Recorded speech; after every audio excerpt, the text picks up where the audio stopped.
সর্বকালের সব রেকর্ড ভেঙে এবার দানবাক্সে মিলেছে ৭,৭৮,৬৭,৫৩৭ টাকা। ৯টি দানবাক্স খোলার পর গাদা গাদা টাকা বস্তায় ভরা হয়। মোট ২৭ বস্তা টাকা গুনতে এবার সময় লেগেছে প্রায় ১৮ ঘন্টা। টাকা ছাড়াও সিন্ধুকে পাওয়া গেছে বিপুল পরিমাণ বৈদেশিক মুদ্রা এবং স্বর্ণালঙ্কার। আজকের দিনটা কিন্তু আমাদের জন্য অনেক আনন্দের দিন। সেই আনন্দের দিন আমরা এখন উপভোগ করতেছি, তার জন্য আমাদের অনেক আনন্দ লাগতেছে। আর আমরা এত টাকা আগে কখনো দেখিনি, এখানে আসে দেখলাম। নরসিংদী পাঁচদোনা থেকে আসছি, মানুষের মুখ থেকে শুনছি যে জামানত করে তাই নাকি হয়, তা দেখে আগ্রহ জাগছে, এজন্য আসছি দেখার জন্য। ২০ এপ্রিল রাত ২টার দিকে গণনা শেষে জেলা প্রশাসক মোহাম্মদ আবুল কালাম আজাদ জানান, এর আগে এত পরিমাণ টাকা পাওয়া যায়নি। সকাল ৭:৩০টার দিকে মসজিদের ৯টি দানবাক্স খোলা হয়। এরপর দানবাক্স থেকে টাকাগুলো প্রথমে বস্তায় ভরে মসজিদের দ্বিতীয় তলার মেঝেতে ঢেলে শুরু হয় গণনা। দিনভর গণনা শেষে ঘোষণা করা হয়, এবার পাওয়া গেছে ৭,৭৮,৬৭,৫৩৭ টাকা। আমাদের সিন্ধুকুলাতে আমরা ৭,৭৮,০০,০০০ টাকা পেয়েছি।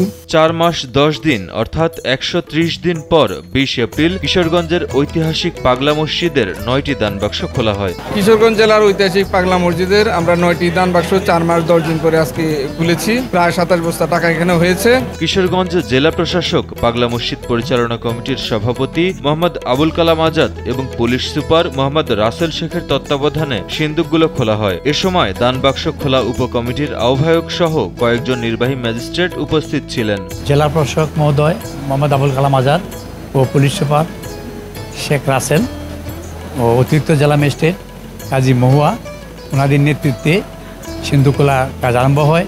৯টি সিন্ধুকোলা হয়। দানবাক্স খোলা ও গণনাকে ঘিরে মসজিদ সহ আশেপাশে নিরাপত্তা ব্যবস্থা জোরদার করা হয়। এখানে ডিজিটাল ডিভাইস যে সমস্ত ব্যবহার করলে নিরাপত্তা নিশ্চিত করা যায় সেগুলি এখানে রয়েছে। আমরা তাদের সাথে সমন্বয়ের মাধ্যমে শুধু একদিন না, আজকের দিন না, সারা বছরই নিরাপত্তার ব্যবস্থা করি। ৯টি সিন্দুক ও একটি ট্রাঙ্ক খোলার পর টাকাগুলো বস্তাবন্দি করা হয়। এরপর সারাদিন চলে গণনা পর্ব। টাকা গণনায় সহযোগিতা করেন রূপালী ব্যাংকের ৭০ জন কর্মকর্তা কর্মচারী, স্থানীয় মাদ্রাসার শিক্ষার্থী সহ মোট ২২০ জন। ১০২ জন নুরুল কোরআন হাফিজা মাদ্রাসা ছাত্র পাগলা মসজিদ দ্বারা পরিচালিত ও আমাদের ৩৬ জন স্টাফ আর নিরাপত্তায় ১০ জন সশস্ত্র আনসার সহ টাকা গণনার কাজ চলছে। সবশেষ ২০২৩ সালের ৯ ডিসেম্বর খোলা হয়েছিল পাগলা মসজিদের ৯টি দানবাক্স।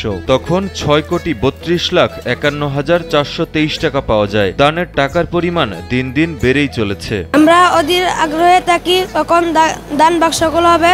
দান বাক্সগুলো হলে আমরা লক্ষ লক্ষ টাকা দেখি, আমাদের অনেক আনন্দ লাগে।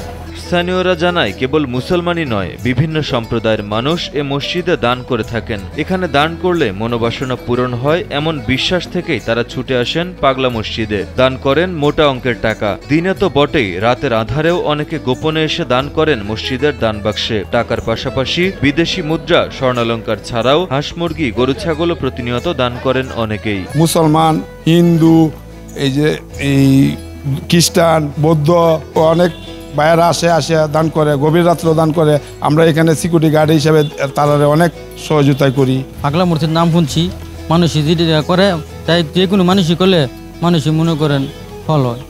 এই জন্য মনে আসলাম, আসিয়া মনে করেন যা কর কইয়া দামু, মানত করে দামু, হরে আইসিয়া আবার দিয়ে দামু। কিশোরগঞ্জ জেলা প্রশাসক মোহাম্মদ আবুল কালাম আজাদ জানান, দানের টাকায় মসজিদের বড়সড় উন্নয়ন কার্যক্রম হাতে নেওয়া হয়েছে। মসজিদ ঘিরে এখানে আন্তর্জাতিক মানের একটি দৃষ্টিনন্দন বহুতল ইসলামী কমপ্লেক্স নির্মাণ করা হবে, যেখানে ৩০,০০০ মানুষ একসঙ্গে নামাজ আদায় করতে পারবেন। থাকবে সমৃদ্ধ লাইব্রেরি সহ আরও নানা আয়োজন। দ্রুত সময়ের মধ্যেই এই প্রকল্পের কাজ শুরু হবে বলে জানান জেলা প্রশাসক। এই অঞ্চলের মানুষজনের একটা দাবি হচ্ছে এখানে খুব বড় একটা দৃষ্টিনন্দন মসজিদ কমপ্লেক্স হবে এবং এখানে অন্তত ১৩০ মানুষ যেন একসাথে নামাজ আদায় করতে পারেন। আমাদের পরামর্শক নিয়োগ কার্যক্রম প্রায় চূড়ান্ত পর্যায়ে। আমরা আশা করছি আগামী মাসেই পরামর্শক নিয়োগ কার্যক্রমটা সমাপ্ত হবে। এরপর আমরা মূল মসজিদের ডিজাইন করব। এরপরে হয়তো আমরা টেন্ডারে যাব, মসজিদ নির্মাণ কাজে হাত দিব।